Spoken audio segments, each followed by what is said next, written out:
제목이 뭐였죠? 설교 제목이 순례의 유익이었습니다. 그래서 시편에 나오는 15개의 성전에 올라가는 노래 중 네 번째 노래인 시편 123편을 함께 살펴보았죠.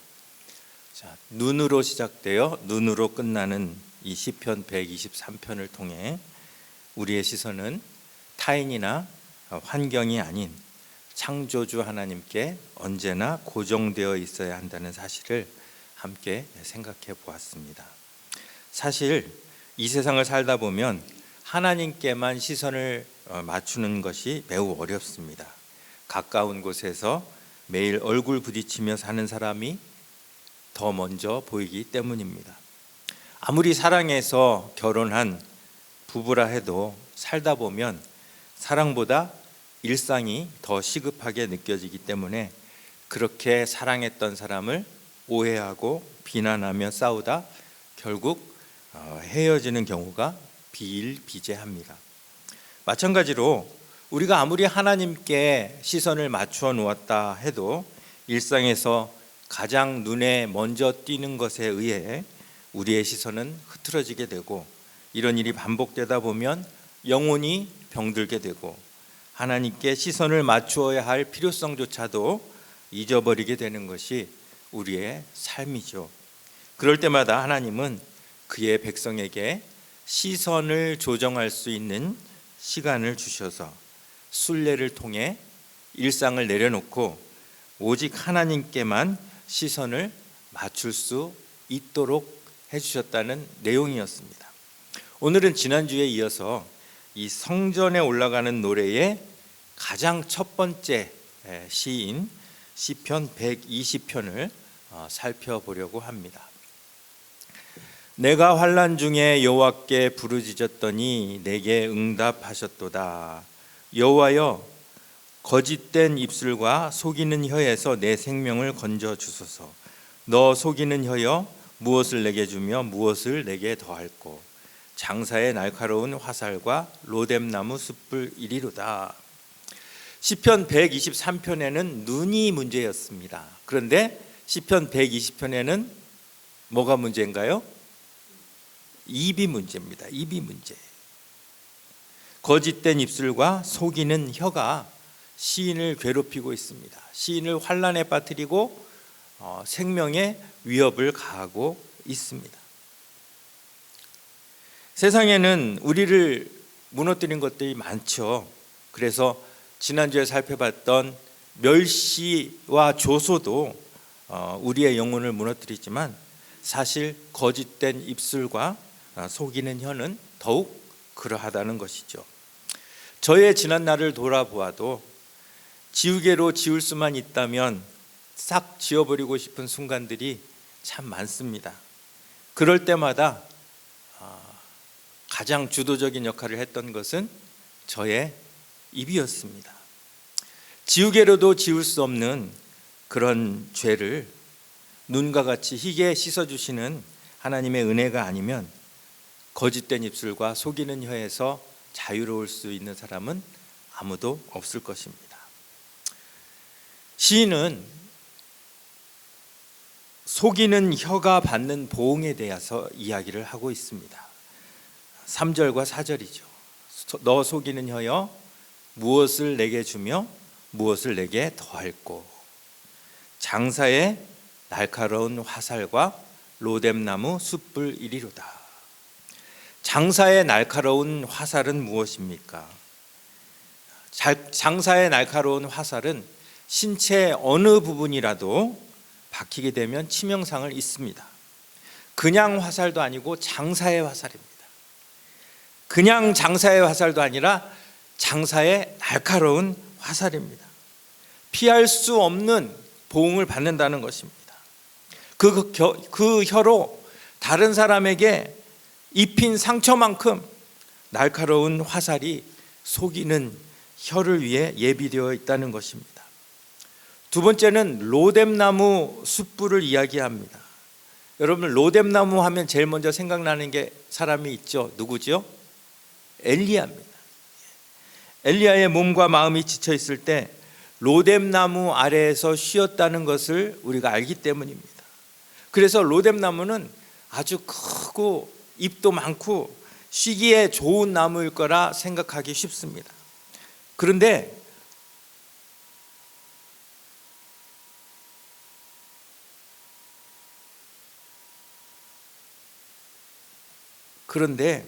영어로 보니까 로뎀나무가 브룸트리예요. 브룸트리. 브룸이 빗자루죠. 이 나무를 잘라서 빗자루를 만드는 나무가 로뎀나무예요. 절대 큰 나무가 아니죠. 부시 같은 그런 나무입니다. 자, 이런 나무 아래 엘리야가 쓰러졌다는 것은 그에게 의지할 것이 아무것도 없었음을 의미합니다. 쉴 수 있는 나무조차 없는 환경에서 엘리야가 오직 하나님만을 대면했음을 의미하는 것입니다. 어쨌든 이 시편 120편에서는 로뎀나무 숯불을 이야기합니다. 자, 여러분, 이렇게 잔가지가 많은 나무로 숯을 만들 수 있을까요?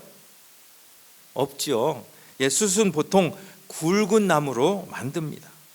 그런데 시인은 잔가지가 이렇게 많은 부시 같은 로뎀나무의 숯불을 이야기합니다. 무슨 의미일까요? 로뎀나무는 지금도 땔감으로 쓰이는데 주로 불쏘시개로 사용된다고 합니다.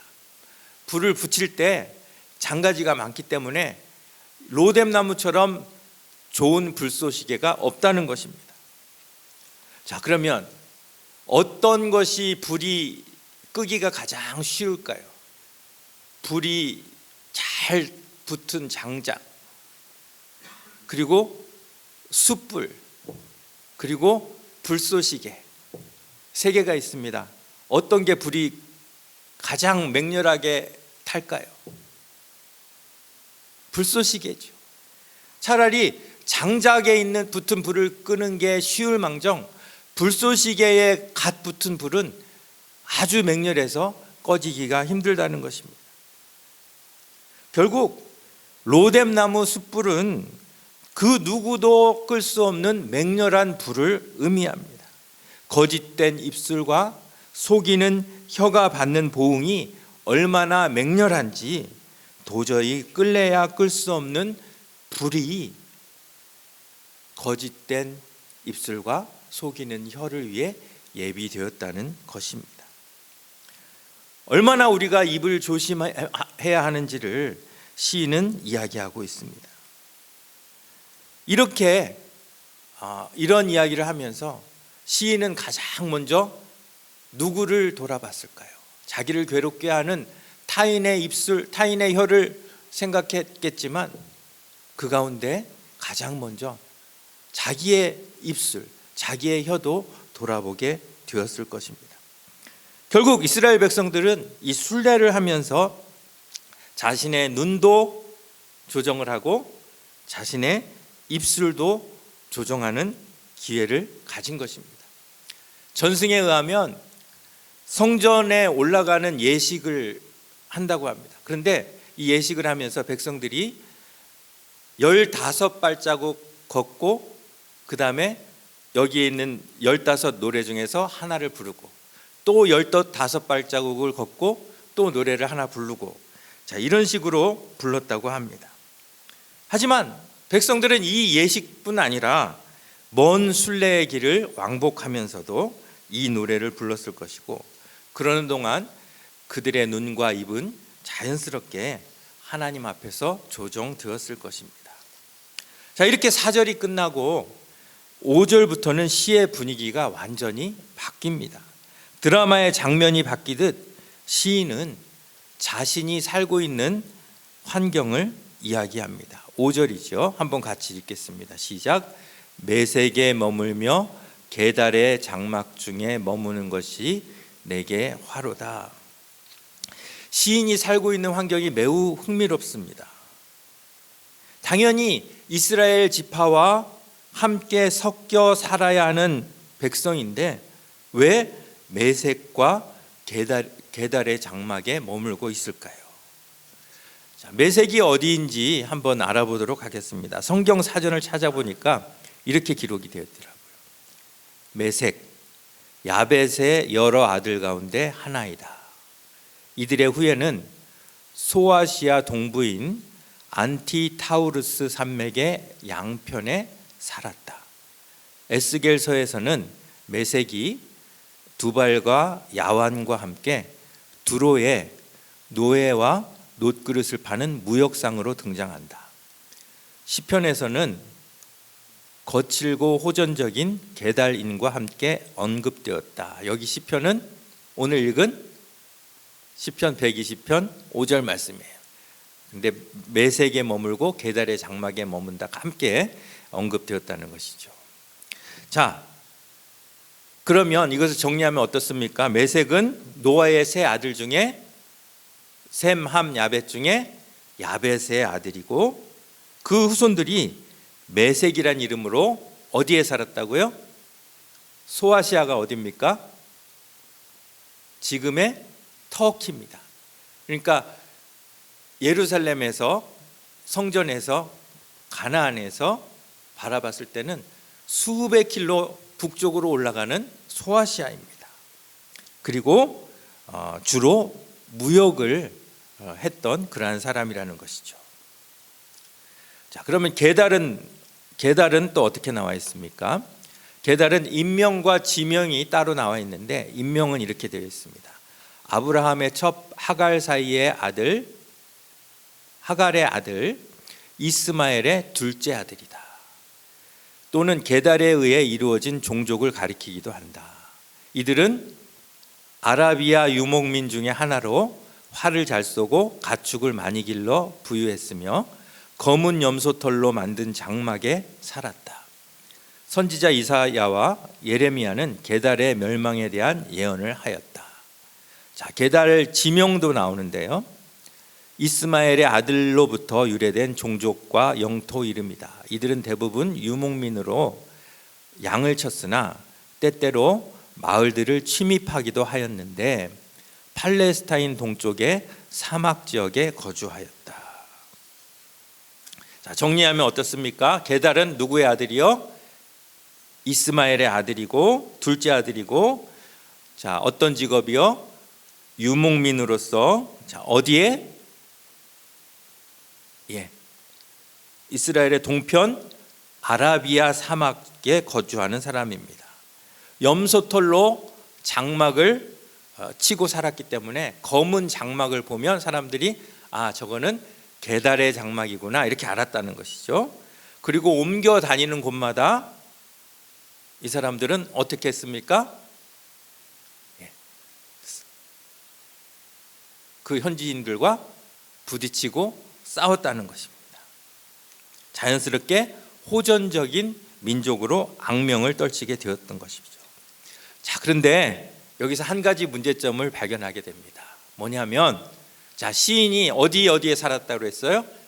메색에 살고 게달의 장막에 살았다고 그러는데, 자, 메색과 게달의 장막의 위치가 가깝지가 않은 거예요. 너무너무 멀리 떨어져 있는 거예요. 자, 그런데 마치 시인은 자기가 메색에서 게달의 장막에 사는 것 같이, 동시에 사는 것 같이 그렇게 이야기를 한다는 것이죠. 자, 이게 가능할까요? 불가능한 일이죠. 가능하려면 이 게달인들이 소아시아까지 진출해서 그곳에 장막을 쳐야 했겠지만 두 민족의 성향이 너무 다르기 때문에 두 민족이 공존했을 가능성은 없다는 것이죠. 자, 그렇다면 시인은 왜 여기서 마치 자기가 메색인과 게달인 모두와 함께 사는 것처럼 이야기를 하는 것일까요? 물리적으로는 불가능하지만 만일 메색과 게달을 상징적으로 봤다면 충분히 가능한 이야기가 되는 것이죠. 메색과 게달에 대한 기록은 성경에 거의 없지만 그들의 아버지에 대한 예언을 통해서 우리가 이 사람들의 정체성과 운명, 성향을 파악해 볼 수 있다는 것이죠. 자, 그러면 먼저 메섹의 아버지인 야벳에 대한 노아의 예언입니다. 창세기 9장 26절 27절, 또 이르되 셈의 하나님 여호와를 찬송하리로다. 자, 셈은 어떤 사람이에요?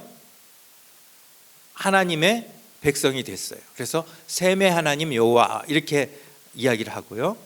가나안은 함을 가리키죠. 셈의 종이 되고, 그 다음에 하나님이 야벳을 어떻게 하사? 창대하게 하사. 영어로 보니까 extend the territory, 영토를 확장하게 하사. 셈의 장막에 거하게 하시고 가나안은 그의 종이 되게 하시기를 원하노라. 그런데 이 야벳의 뜻이 뭔지 아십니까? 야벳의 뜻이 영토를 확장하다라는 뜻이에요. 그의 이름 그대로 노아는 예언을 한 겁니다. 축복을 한 겁니다. 그리고 그 예언처럼 야벳의 일곱 아들들이 영토를 확장해서 진출한 곳이 유럽이라는 것이에요. 그 아들 중 하나인 메섹은 이 하나님의 뜻을 따라 소아시아, 지금의 터키에 진출하여서 에스겔에 기록된 대로 두발과 야완과 함께 노예와 놋그릇을 파는 무역상으로 자리를 잡는다는 것이죠. 자, 그렇다면 메섹이 상징하는 것은 무엇일까요? 땅 위의 풍요와 경제적인 번영을 의미할 것입니다.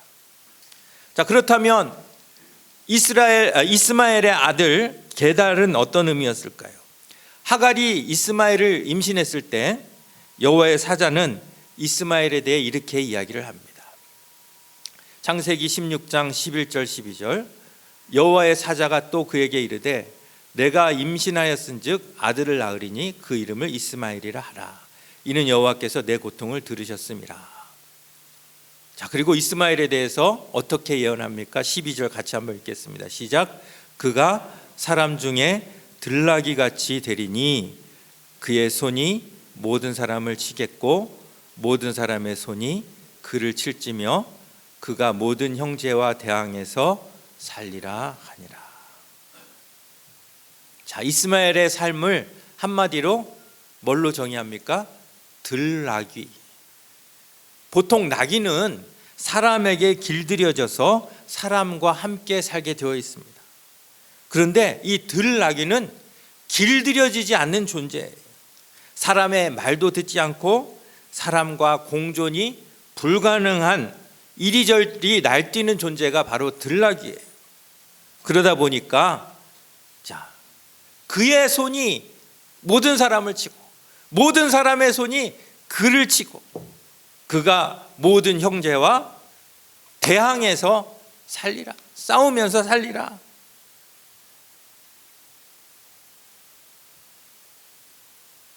이스마엘의 후예가 지금 어디에 살고 있습니까? 아랍권에 살잖아요. 아랍 사람들이 호전적인 이유가 이해가 되시죠? 결국 이 이스마엘의 아들인 게달의 운명은 만나는 사람마다 싸우며 충돌하며 살 수밖에 없다는 것입니다. 그러니 게달이 제일 잘하는 게 뭘까요? 싸움이에요. 그래서 결국 메섹은 무엇을 상징하냐? 경제적인 번영을 상징하고, 게달은 군사적인 힘을 상징하는 거예요. 우리가 노래 잘하는 사람이 있으면 뭐라고 해요? 뭐 조수미 아니면 이미자 이렇게 부르잖아요. 그렇죠? 축구 잘하는 사람이 있으면 뭐라고 그래요? 뭐 메시, 손흥민 이렇게 얘기하잖아요. 마찬가지로 당시에 어떤 경제적인 번영을 대변하는 그 대명사가 메섹이었고, 군사적인 힘을 대변하는 대명사가 게달이었다는 것이에요.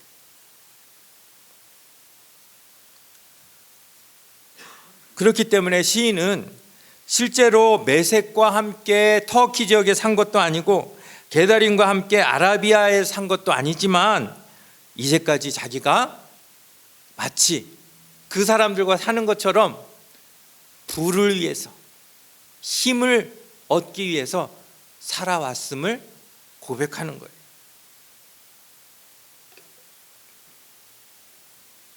결국 메섹에 머물며 게달의 장막에 머무는 것이 내게 화로다라는 고백은 내가 여태까지 부를 위해서, 힘을 얻기 위해서 살아왔지만 그것이 결국은 나에게 이득이 된 것이 아니라 화가 되었다라고 고백하는 겁니다. 6절과 7절이에요. 내가 화평을 미워하는 자들과 함께 오래 거주하였도다. 나는 화평을 원할지라도 내가 말할 때에 그들은 싸우려 하는도다. 우리는 흔히 생각합니다. 부와 힘을 가지면 화평은 저절로 따라올 거라고 생각을 합니다. 그런데 사실은 부와 힘을 지키기 위해 화평을 깨야 할 때가 더 많다는 것을 이야기하는 것입니다. 그런 줄도 모르고 그들과 오래 살면서 부와 힘이 주는 그러한 화평을 추구했지만 그들은 오히려 자기와 싸우려 했다, 이렇게 고백하는 것입니다. 여러분, 얼마나 귀한 깨달음입니까? 세상의 거의 모든 사람이 부와 힘을 위해서 살지 않습니까? 그런데 그렇게 살면 살수록, 거기에 머물면 머물수록 내게 화가 되고 그것들로 화평을 이루는 것이 아니라 오히려 싸움이 다가온다는 것입니다. 자, 그러면 이제 1절로 돌아가 보겠습니다.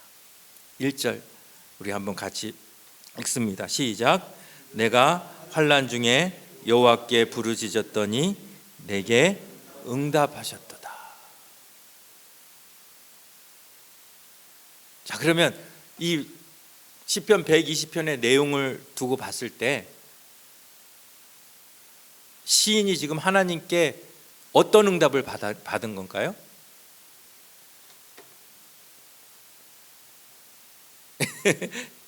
예? 자, 1번 거짓된 입술과 속이는 혀에 주신 하나님의 보응을 깨달았다. 2번 그동안 축복이라고 생각해왔던 메섹과 게달의 장막에 거하는 것이 자신에게 화가 됨을 깨달았다. 몇 번이요? 2번입니다. 거짓된 입술과 속이는 혀가 보응을 받았다는 것은 윤리 교과서에도 나오는 1차적인 교훈입니다. 하지만 메섹과 게달의 장막에 거하는 것이 자신에게 화가 된다는 깨달음은 아무나 얻을 수 없는, 여호와를 깊이 알고 경험한 자만이 얻는 깨달음입니다. 시인은 환난 중에 생명이 위험한 가운데 있었습니다. 그래서 여호와께 부르짖었습니다. 무엇을 위해 부르짖었을까요? 하나님, 나를 환난에 빠뜨린 이 거짓된 입술과 이 속이는 혀들을 물리쳐 주시옵소서, 이렇게 기도하지 않았겠습니까?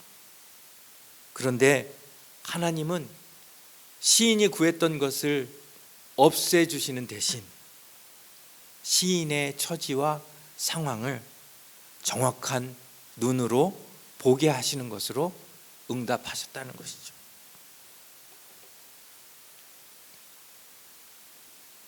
거짓된 입술과 속이는 혀를 피하고 보응을 보는 대신에 자기가 그토록 떠나기 싫어했던 그 메섹과 게달의 장막에 머무는 것이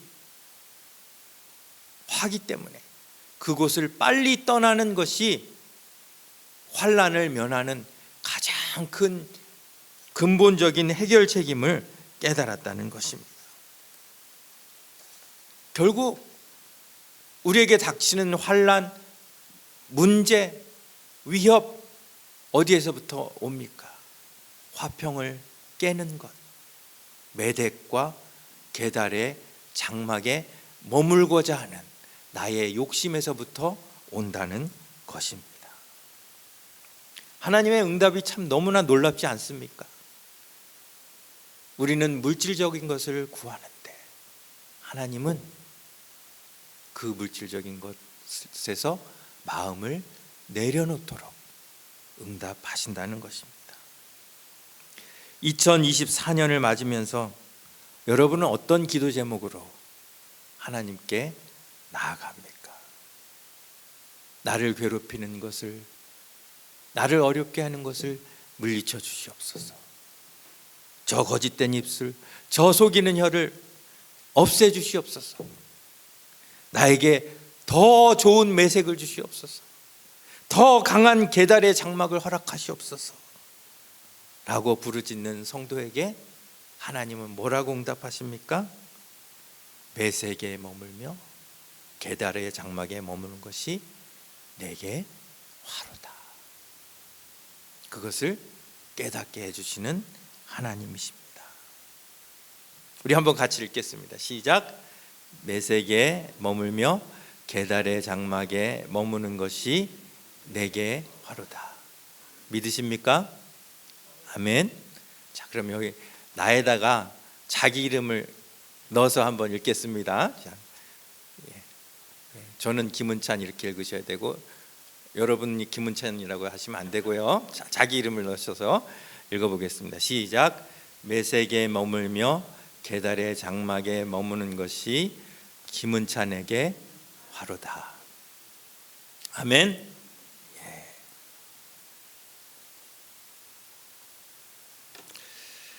신명기에서 하나님은 이스라엘의 왕의 조건을 이렇게 이야기를 하세요. 그는 병마를 많이 두지 말 것이요, 병마를 많이 얻으려고 그 백성을 애굽으로 돌아가게 하지 말 것이니 이는 여호와께서 너희에게 이르시기를 너희가 이후에는 그 길로 다시 돌아가지 말 것이라 하셨음이며. 자, 그래서 첫 번째 조건은 뭐예요? 병마를 많이 두지 말 것. 두 번째 조건은 뭐예요? 아내를 많이 두지 말 것. 세 번째 조건은 뭐예요?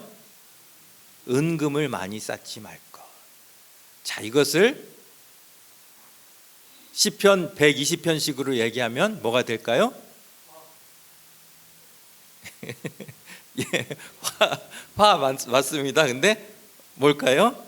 매색에 머물며 장막에, 계달의 장막에 머물지 말라. 얼른 떠나라. 이 말씀은 왕에게만 적용될까요? 아니면 우리 모두에게 적용될까요? 모든 성도에게 적용되는 말씀입니다. 그런데 많은 성도들이 예수를 믿긴 믿되 가급적 매색도 안 떠나고 계달의 장막도 안 떠나고 믿으려고 하는 사람들이 많다는 거예요. 하지만 시인은 고백합니다. 매색과 계달의 장막을 빨리 떠나면 떠날수록 그것이 나에게 복이 된다는 것이죠. 우리가 잘 아는 찬양, 주 예수보다 더 귀한 것은 없네. 이 세상 부귀와 이 세상 행복과 이 세상 명예와 바꿀 수 없네. 그리고 뭐라고 고백합니까? 세상 즐거움 다 버리고 세상 자랑 다 버렸네. 매색을 떠나고 계달의 장막을 떠났네. 이 고백 아니겠습니까? 이 고백이 저와 여러분들의 고백이 되시는 2024년이 될 수 있기를 바랍니다. 이 말씀을 기억하면서 이 찬양 우리 같이 부르겠습니다.